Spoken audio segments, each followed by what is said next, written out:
आनंद लो प्रतिदिन के जीवन का में स्वागत है। मेरे साथ रहने के लिए धन्यवाद।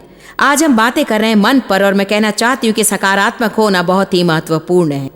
नकारात्मक लोगों को मैं जानती हूँ और सकारात्मक लोगों को भी, और मैं बता सकती हूँ कि सकारात्मक लोगों का जीवन नकारात्मक लोगों से बेहतर है। मेरे जीवन में ऐसा एक समय था जब मैं हर बात में नकारात्मक हुआ करती थी और विचारों के अनुसार ही मेरा जीवन था। अब मैं बहुत ही सकारात्मक हो गई हूँ और नकारात्मक लोगों के साथ में मुझे आनंद भी नहीं आता। तो हमारे साथ जुड़े रहिए और एक और शक्तिशाली पाठ को सुनिए जो मेरे शिक्षण बैटलफील्ड ऑफ द माइंड से लिया है।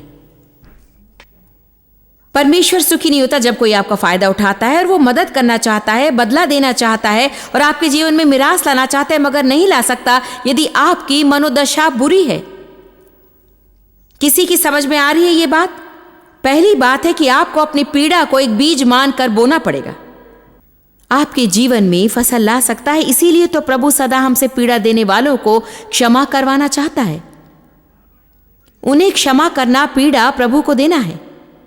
अपनी पुष्टि करने से इनकार पीड़ा परमेश्वर को दे देने के समान है। और जब आप प्रभु को दे देते हैं और विश्वास में चलते हैं तो वो आपके जीवन में फसल ला सकता है। जब शैतान आपसे कहने लगे कि बस सब समाप्त, तुमने जीवन नष्ट कर लिया, तो आपको कहना चाहिए नहीं नहीं। देखिए, बिल्कुल ही नई और बेहतर शुरुआत का ये एक अच्छा अवसर है।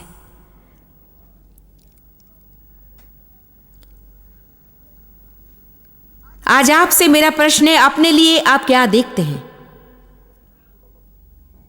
हम जहां हैं वहां हमें तुष्ट रहना चाहिए, मगर वहां रहने में परिपूर्ण तृप्ति नहीं होनी चाहिए। सदा सामने लक्ष्य होना चाहिए, सपने सदा होने चाहिए। हमें विश्वास में उपलब्धियों के लिए जागरूक होना चाहिए। आमीन। मैंने जो पुस्तक लिखी अप्रूवल एडिक्शन, वो न्यूयॉर्क की सबसे बढ़िया बिक्री की तालिका में आ गई। मेरे ख्याल से मैं नंबर 9 तक पहुंची। एक बात जानते हैं, ये बहुत बड़ी बात है। न्यूयॉर्क सर्वोत्तम बिक्री की तालिका में मेरी पुस्तक कभी नहीं आई। मैं कृतज्ञ थी, उत्तेजित थी, मगर मैं संतुष्ट नहीं हूं। मैं एक पुस्तक लिखना चाहती हूं, एक नंबर की।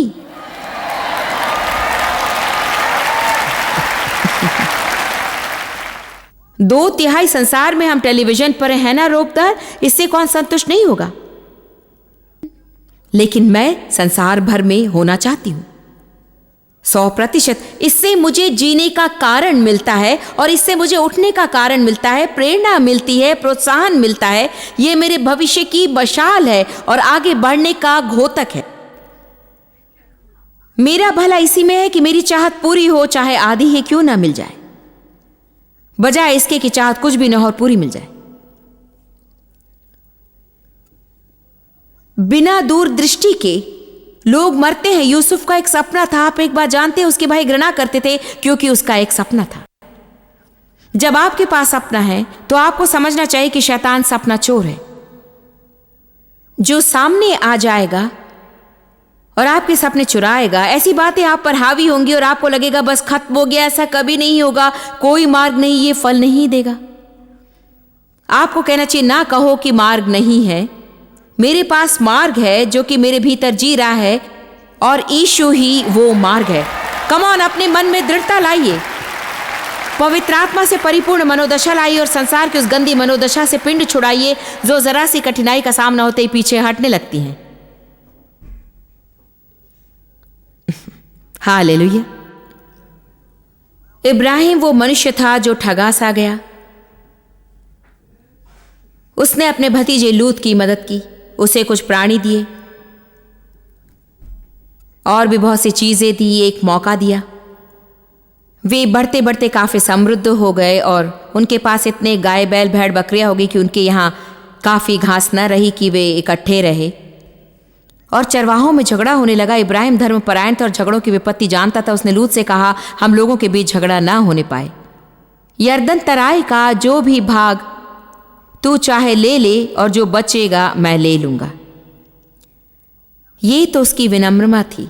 संकट से बचने के लिए उसने अपने आप को दीन किया। जानते हैं कि वो जानता था कि वो यदि शुद्ध काम करे तो परमेश्वर आशीष देगा। और निश्चय ही लूत ने यरदन तराई का सर्वोत्तम भाग ले लिया और बचा खुचा इब्राहिम ने ले लिया। क्या आपको कभी लगता है कि आप उनमें से जो कहे तुम मुझे सारा जीवन दे दो और बचे खुचों से ही आपने काम चला लिया? कमॉन, आप में से कितनों को ऐसा लगता है? कभी कभी ठग लिए गए हैं, सबके आखिर में जीवन बिताया, सबके दिए हुए पुराने कपड़े पहनता रहा जीवन भर बहन के साये में जी लिया या भाई के साये में जी लिया, या चाहे बात जैसी भी हो, इस चीज को आपको झटक देना पड़ेगा। अगर जरूरत हो तो आज इस सभा के समाप्त होने के बाद घर जाकर एक दर्पण के सामने खड़े होकर आपको कहना चाहिए, मैं ईर्ष्या को झटक रहा हूं, मैं क्रोध को झटक रहा हूं, मैं कड़वाहट को झटक रहा हूं, क्षमाहीनता से पिंड छुड़ा रहा हूं, बुरी मनोदशा को मैं झटक रहा हूं। जीवन चूसने वाले प्रेत हैं जो हमारे पीछे पड़कर हमसे जुड़ जाते हैं और हमारा जीवन चूस लेते हैं। सही है ना? वे आपके मन पर काम करके नाना नकारात्मक विचार आपके मन में डाल देते हैं। क्या एक बात जानते हैं? बाइबल कहती है कि यीशु हमें पवित्र आत्मा और आग से बपतिस्मा देने वाला है। आपको उस पवित्र आत्मा आग से जरा सा लेकर उन प्रेतों पर डाल देना चाहिए जो आपके पीछे हैं।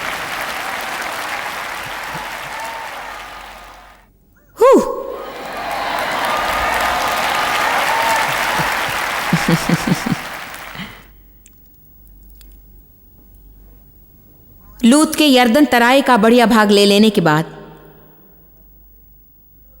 हम उत्पत्ति पद 13 पद 14 को देखते हैं, जिसमें कहा गया है कि जब लूत अब्राम से अलग हो गया, जरा कल्पना कीजिए, वो आप वहीं था, लूत से वो हार गया था, उसका छोड़ा हुआ खास काम का नहीं मालूम दिया। आज यहां पर कोई उस परिस्थिति में अवश्य है और परमेश्वर ने उससे ये कहा, भला होगा कि तू भूल जा और छोड़ दे। इतने साल तूने परिश्रम किया और इतने प्राणी इकट्ठे किए और अब देख क्या हो गया। तूने उसकी भलाई की और उसने तेरा फायदा उठाया। लोगों के साथ यही होता है, किसी पर भरोसा नहीं कर सकते। आप लोग हंस रहे क्योंकि आप जानते कि वो परमेश्वर नहीं था। परमेश्वर ऐसा नहीं बोल सकता। यदि हम इतने बुद्धिमान हैं तो फिर जब शैतान हमसे इस तरह बोलता है तो क्यों हम उसकी बात पर विश्वास करते हैं? एक बार एक महिला वेदी पर आए और उसने मुझसे कहा, प्रार्थना करे, और बोली, एक बात सुनिए, शैतान मुझसे झूठ बोल रहा है और मैं बहुत परेशान हूं। मैंने कहा, क्षमा कीजिए, शैतान आपसे झूठ बोल रहा है और आप जानती हैं कि वो शैतान है, आप जानती हैं वो सच नहीं, परंतु आप परेशान हैं।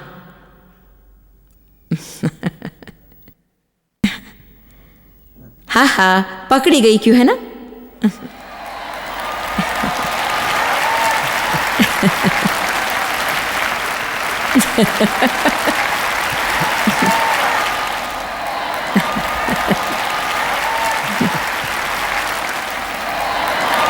आपको एक बढ़ाव मिलने वाला है सिस्टर।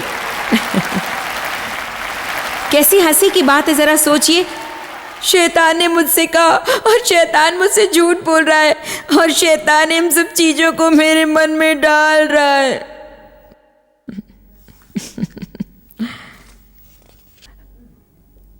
जब लूत अब्राम से अलग हो गया तब उसके पश्चात यहोवा ने अब्राम से कहा, आंख उठाकर जिस स्थान पर तू है वहां से चारों ओर दृष्टि कर।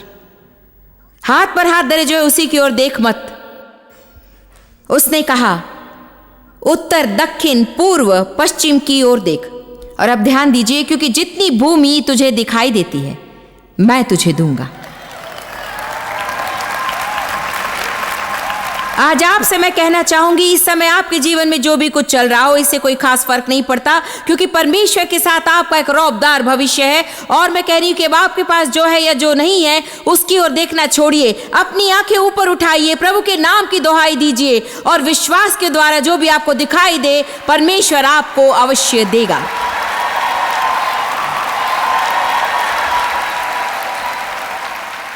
आप जैसे हैं वैसे ही अपने आप को सदा देखा मत कीजिए। मैं तो अपने आप को देखती हूं, हर दिन मैं मीठी और मीठी बनती जा रही हूं। मैं अच्छी बनती जा रही हूं। एक बात बताऊं, बहुत ही ऊंची।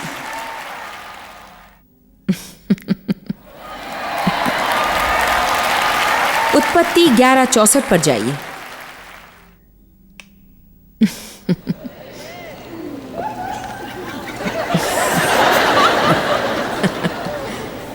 और प्रभु ने कहा, मैं क्या देखता हूं कि सब एक ही दल के हैं और भाषा भी उन सब की एक ही है, और उन्होंने काम भी ऐसा ही आरंभ किया, और अब जितना वे करने का यत्न करेंगे उसमें से कुछ उनके लिए अनहोना ना होगा।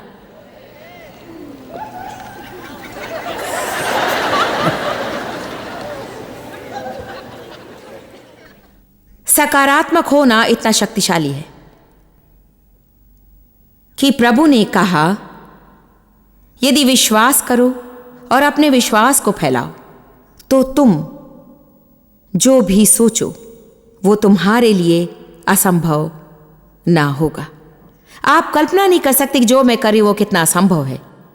आप बिल्कुल नहीं समझेंगे, पता नहीं आप मेरे बारे में क्या सोचते, मगर मैं कहती हूं कि मैं बिल्कुल कुछ नहीं, कहीं नहीं से कोई नहीं, मगर मेरे जीवन में प्रभु ने जो किया है उससे मैं चलती फिरती हूं इतनी कि आप स्तंभित हो जाएंगे। और मैं विस्मय में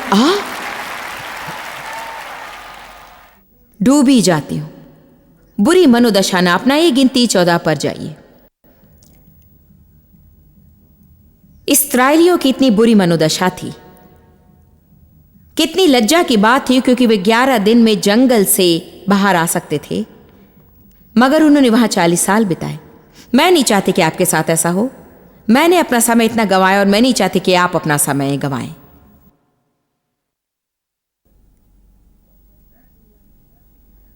गिनती 14 धर्मशास्त्र के 3 वर्गों को हम देखेंगे जो दर्शाते कि कितनी बुरी मनोदशा थी उनकी।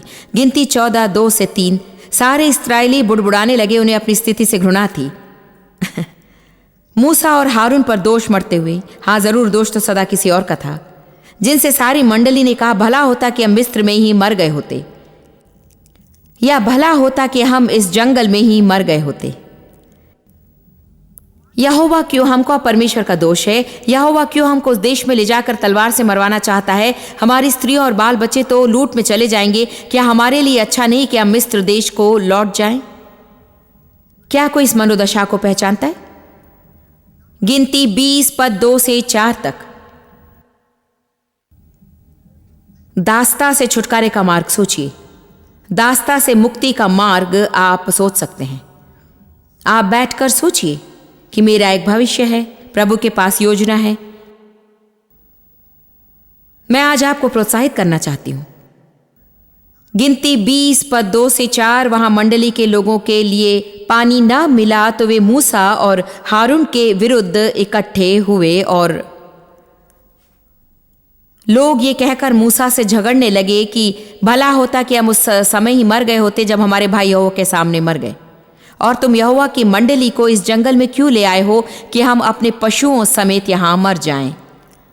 गिनती 21 4 से 5 तक। फिर उन्होंने होर पहाड़ से कूच करके लाल समुद्र का मार्ग लिया कि एदोम देश से बाहर घूम कर जाएं, और लोगों का मन मार्ग की कठिनाइयों के कारण व्याकुल हो गया। सो वे परमेश्वर के विरुद्ध बात करने लगे और मूसा से कहा, तुम लोग हमको मिस्र से जंगल में मरने के लिए क्यों ले आए हो? यहाँ न तो रोटी है और न पानी, और हमारे प्राण इस निकम्मी रोटी मन्ना से दुखित है। सब लोग कहिए बुरी मनोदशा। अब देखिए क्या हुआ। सो यहोवा ने उन लोगों में तेज विष वाले सांप भेजे जो उनको डसने लगे, और बहुत से मर गए। तब लोग मूसा के पास आकर कहने लगे, हमने पाप किया है। कितनी लज्जा की बात है कि जीवन के उस मोड़ पर पहुंचकर ही हमारी समझ में आता है कि हमारी मनोदशा बुरी है। लज्जा की बात है कि हमारा बर्ताव इतना बुरा होता है कि हम एक द्वार खोल देते हैं कि शैतान आकर हमें तबाह कर दे, और इतना सब कुछ करने के बाद अंत में हम परमेश्वर से जाकर कहते हैं कि परमेश्वर, मैं दुखित हूं कि मेरी मनोदशा बुरी है। तू मेरे लिए इतना भला है कि मेरी बुरी मनोदशा का कोई कारण ही नहीं हो सकता। मेरा नकारात्मक होने का कोई कारण नहीं। तू भला है और तू बहुत ही रौबदार है और तू कुछ भी कर सकता है। हम कभी कभी उस मोड़ तक पहुंचते हैं जहां हमें पश्चाताप होता है बुरी मनोदशा के लिए। क्या यहां पर ऐसा कोई है जो बुरी मनोदशा के साथ आया था और अब यहां से उसके बिना निकलेगा? ऐसा कोई जिसे मनोभावों में बदलाव चाहिए? कितनों को जरा और सकारात्मक बनना है। आप में से कितनों को भविष्य की दृष्टि चाहिए और सोचना बंद करेंगे कि सब कुछ समाप्त हो गया। तो क्या जानते आज आप सही जगह पहुंचे हैं। मुझे देखिए, एक बात बताती हूं, आप जितनी चाहे कामना कर लें वो आपको दास्ता से मुक्त नहीं कर सकती। आपको सही सोच और सही बोल से शुरू करना पड़ेगा, क्योंकि जब तक आपको परमेश्वर से सहमति ना मिले आपके लिए परमेश्वर कुछ नहीं कर सकता। आमोस 3:3 कहता है, यदि दो परस्पर सहमत न हो तो एक संग कैसे चल सकेंगे। नहीं तो एक तरफ खींच रहा है और दूसरा दूसरी तरफ। कभी कभी परमेश्वर के साथ ऐसा ही होता है। उसकी कोशिश है कि हम में विश्वास हो और इधर को जाएं, और हम लोग नकारात्मकता में, संदेह और अविश्वास से पूर्ण और इस ओर चले जा रहे हैं। आश्चर्य नहीं कि हमें लगता है कि हम सदा अलग अलग किए जा रहे हैं। हम कहते हैं, मैं नहीं जानता मेरी समस्या क्या है, बस मुझे कोई चीर रहा है। परमेश्वर के साथ चलने में ऐसा नहीं लगेगा। आमीन। प्रचार मुझे भाता है। आपके पास जो है वही आपको सदा दिखाई दे तो आप जहां हैं वहीं रहेंगे। गलत मनोभाव नंबर 2 उनका था, कोई मेरे लिए कर दे, मैं जिम्मेदारी नहीं लेना चाहता। यही झूठ था जो शायद शैतान ने कहा होगा उनसे। हाँ, मैं नहीं ये करना चाहता हूं। ऐसे बहुत से लोग हैं जो संकट से निकलने के लिए जो करना चाहिए नहीं करना चाहते हैं। मुझे सदा विस्मय होता है उस मनुष्य पर जो 38 साल फाटक के पास लेटा रहा अपंग होकर, और यीशु ने उनसे कहा, तुम सचमुच चंगा होना चाहते हो? तुम्हें सचमुच में चंगा होना है क्या? और पहला ही काम उसने ये किया कि बहाने बनाना शुरू किया कि जब भी मैं पानी में गिरने की कोशिश करता हूं कोई मुझसे पहले ही चला जाता है और मुझे उठाकर पानी में डालने वाला कोई नहीं। यदि तुम अपनी दुर्दशा में 38 साल कहीं लेटे होते इस प्रतीक्षा में कि कोई आकर तुम्हें संभालेगा,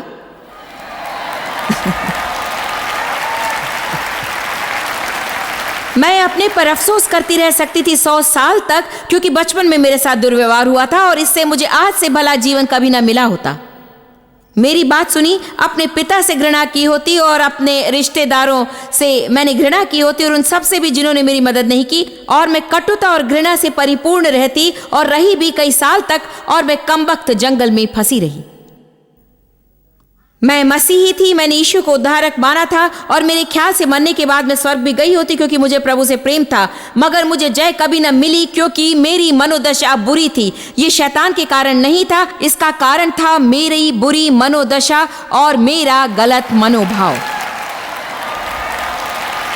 आप अपनी मदद कर सकते हैं, यदि चाहे तो आपको बेहतर जीवन मिल सकता है और आप अभी शुरू कर सकते हैं। यदि आप उस गंदी विचारधारा के बारे में कुछ कर सकें तो आपको अधिक आनंद जो आपको पहले कभी न मिला था अभी से मिल सकता है। आज तो मैं अच्छा प्रचार कर रही हूं।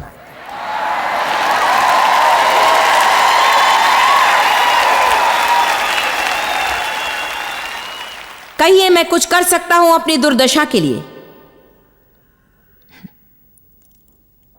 आमीन।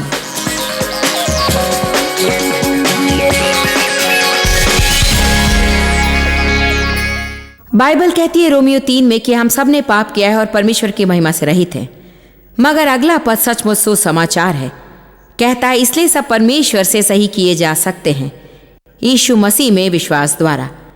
क्या आपका परमेश्वर से व्यक्तिगत रिश्ता है उसके पुत्र यीशु मसीह के माध्यम से? क्या अपने पापों की क्षमा आपको चाहिए? क्या आपको अपने जीवन में दुर्दशा से छुटकारा चाहिए? क्या आपको यह आश्वासन चाहिए कि आप मरने के बाद स्वर्ग जाएंगे? क्या आपको एक दोस्त चाहिए? क्या आप चाहते कि आपको भविष्य की दृष्टि मिले? अगर ऐसी बात है तो आपके प्रश्नों का समाधान आज मिल सकता है मेरे साथ एक विशेष प्रार्थना में भाग लेने से। जैसा कह चुके हम पापी हैं, मगर हम में से कोई भी पापों का मूल्य नहीं चुका सकता। वे बहुत बड़े हैं। हम में से कोई भी अपने कर्मों से धर्मी नहीं ठहराया जा सकता। इसीलिए उसने अपने इकलौते पुत्र को भेजा हमारे लिए क्रूस पर मरने को। उसने सारे पाप ले लिए, हमारे पापों की सजा उसने भोगी, हमारे पापों का मूल्य उसने चुकाया।